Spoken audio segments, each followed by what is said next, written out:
شوال کے 6 روزوں کی کیا فضیلت ہے؟ کیا شوال کے 6 روزے رکھنے سے پورے سال کے روزوں کا ثواب ملتا ہے؟ نبیل صاحب انڈیا سے، جی ہاں، حدیث میں آتا ہے من صام رمضان ثم اتبعہ ستا من شوال کان ذلک من صیام الدہر او کما قال صلی اللہ علیہ وسلم، اور یا دوسری روایت میں یا صحیح الفاظ پورے یوں ہیں فذالک صیام الدہر، تو دہر سے مراد سال ہے۔ تو آپ صلی اللہ علیہ وسلم نے فرمایا جس نے رمضان کے پورے روزے رکھے اس کے بعد پھر 6 روزے شوال میں اس نے رکھے اس کے بعد، تو فذالک صیام الدہر، یہ پورے سال کے روزوں کے برابر ہے، تو اس کی بڑی فضیلت ہے، رکھنا چاہیے۔ شوال کے روزے الگ الگ رکھ سکتے ہیں کیا؟ شوال کے روزے اکٹھے رکھنا ضروری ہے یا الگ الگ بھی رکھ سکتے ہیں؟ عمر فاروق کراچی سے، الگ الگ بھی رکھ سکتے ہیں عمر فاروق صاحب، اکٹھے ضروری نہیں ہیں۔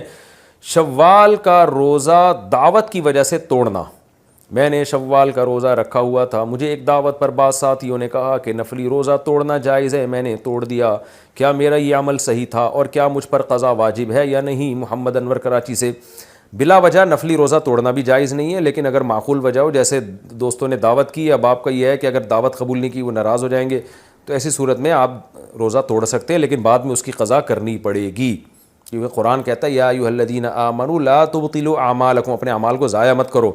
تو اب ایک دفعہ رکھ لیا تو اب اس کو ٹھیک ہے، کسی وجہ سے توڑ دیا تو اب بعد میں دوبارہ رکھیں اس کو، واجب ہے وہ۔ ایام 20 کے روزوں کی فضیلت، ایام 20 کے روزوں کی کیا فضیلت ہے؟ محمد ندیم کراچی سے، حدیث میں ایام 20 کے روزوں کے بارے میں آتا ہے جس نے ایام 20 کے روزے رکھے پورے مہینے کے روزوں کے برابر ہیں، کیونکہ ایک نیکی 10 نیکیوں کے برابر، تو 3 روزے ایک روزہ 10 روزوں کے برابر، تو 3 روزے 30 روزوں کے برابر، تو یہ فضیلت ہے ایام 20 کی، رکھنا چاہیے۔